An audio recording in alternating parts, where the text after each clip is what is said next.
Why don't we jump right into the big Adobe topic first, assuming that I can find it. Yes. Okay. No, I don't want to do that. What I want to do first is I want to talk about the moment when I realized Adobe had completely jumped the shark.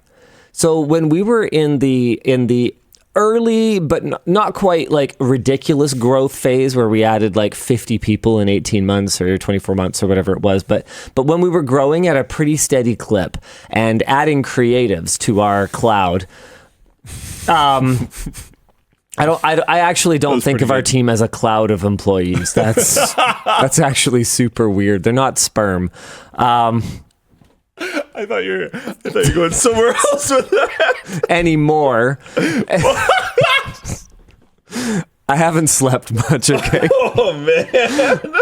The point is that when we were growing at a pretty steady clip, one of the things that you have to do is you have to add seats to your Adobe Creative Cloud subscription, right? So every time we would add a new person, part of the onboarding was for us to grab a new Adobe Creative Cloud subscription and set it to their email, and they would have 2 concurrent logins and all those rules and everything, right? But then one day something bizarre happened.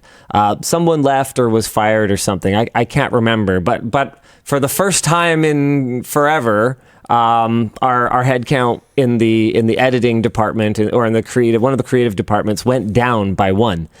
And I was like, oh, okay. I was the administrator of our Adobe account at the time. And I was like, well, surely this is no problem.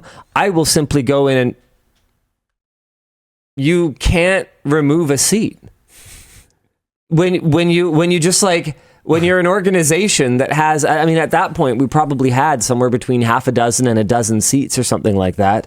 And when you're an organization that has a bunch of seats, when you add another seat, you can't cancel it unless you pay. I think you can pay like a cancellation, an early termination fee. But that blew my mind. The fact that adding seats was like permanent. Like if your company didn't just grow forever, that was it. The whole seat system is just crazy to me in general. Like there's a lot of enterprise software, enterprise SaaS solutions that operate on a seat system, and it doesn't make any sense to me at all. Of course, that's not the part that's necessarily illegal. Let's get into why Adobe is being jointly sued by the U.S. Department of Justice and the Federal Trade Commission, alleging that the company imposed a hidden early termination fee and complex and challenging cancellation process upon subscribers, violating the Restore Online Shoppers Confidence Act. Wow, what a catchy name. Which has been around since 2010. So it's the hidden nature, it's the dark patterns that were present in the sign-up process that made it so that, and you know what, truthfully, if I had read the entire terms and conditions, I probably would have known. I probably would have known that I was signing up for a 1-year subscription, not simply adding another seat to my monthly bill that I was paying. Because from my point of view, I wasn't terminating anything. I was just altering the deal. Pray I don't alter it further. Like I was just changing the amount I was paying them per month. But from their point of view, no, we have a dozen individual year-long contracts, and I don't know, whichever one you've canceled is whichever one has the longest amount left. No, I actually don't know that part. I do wonder how that works. Now, this is pretty cool. Oh, right. So I was going to say, sure, I could have read all of that, but realistically, I was running a fledgling business. What I was going to spend a bunch of money on a lawyer that we can't afford to read a EULA for me, or I was going to sit and waste like 2 hours of my day reading a EULA. They know that isn't going to happen, and that's why they hide these details in these verbose documents. Now, this is the most interesting part of this, because some like asshole company having deceptive or misleading subscription practices is not exactly newsworthy.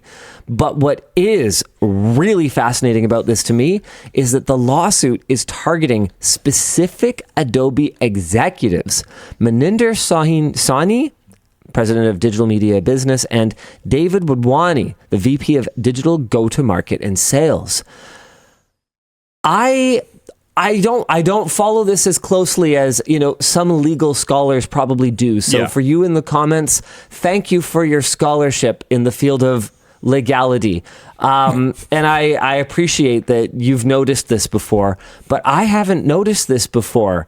Going after a company while also specifically naming individuals who would have had to be complicit in these practices. It seems good. I love it. It seems good.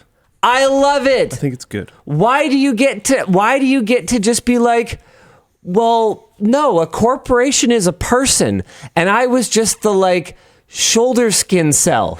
Surely you can't convict me of murder just because the right hand was all stab, stab, stab, stab, stab.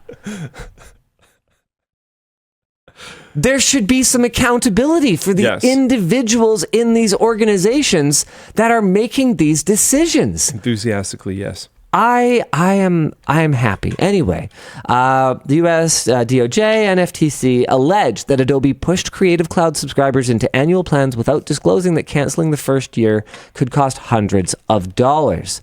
Under the leadership of Chair Lina Khan, the FTC has been cracking down on deceptive practices like this. Last year, they filed a similar lawsuit against Amazon for their Prime membership sign-up and cancellation process. Which was awesome. I'm super happy about this. I think this is absolutely fantastic. It turned out we didn't end up canceling our subscription because we knew we were probably going to hire someone because we were growing. And that is exactly the kind of, I'm going to say it, outright theft that these kinds of practices allow, where I signed a deal not understanding the terms, not because I'm an idiot, but because they buried it somewhere knowing that I would be sort of an idiot, some fractional amount of an idiot. But aren't we all justifiably idiotic? There, I need a shirt that says that on it. I'm an idiot in a way that I can really put my convictions behind. So they took that money from me because I didn't properly understand the deal, where I paid for nothing for some period of time until we actually added another person. A lot of people are saying they would buy that shirt. The joke's on you, though, Adobe, because at that time, we were using our second sign-in to have twice as many editors as we had licenses. Yeah, get owned. Yeah. Yeah. I broke your terms of service, and I don't even feel bad. Also, we used pirated CS6 for the first probably year or two. I don't remember when we actually first bought Creative Cloud. Pirated Sony Vegas before that, if it helps. Was that real? I was paid. Oh. Yeah. No, I am one of the dozens who purchased Sony Vegas movie studio. I kind of liked it. Yeah. If you don't do anything special in it at all, it's really easy to use. You can even do some some cool specialty things in it. The fact that Adobe software has so many tiny little icons, and I get it. Macros and hotkeys and everything are absolutely an essential part of using this software. But imagine for a moment if there were certain manipulations that I could do on the timeline that just didn't require me to click on a tiny little indicator button, and also didn't require me to press anything on my keyboard, and the whole thing was just a lot more casual. I actually quite liked editing in Sony Vegas. Yes, yeah. It's owned by Magix now. Who is Magix Vegas? Someone? Yeah, it's Magix Vegas. That's a worse name. Yeah, I assume that there are lions involved, or tigers. Dang it. My brain is so tired that I was like Sigmund and Freud. No, wait. Siegfried and Roy. That's the one. Why don't we do another topic? Oh, fantastic. My brain doesn't turn on before noon at the best of times. Oh, yeah, me too. Last night I was up pretty late working on a slideshow. So yeah, I'm a vibe today.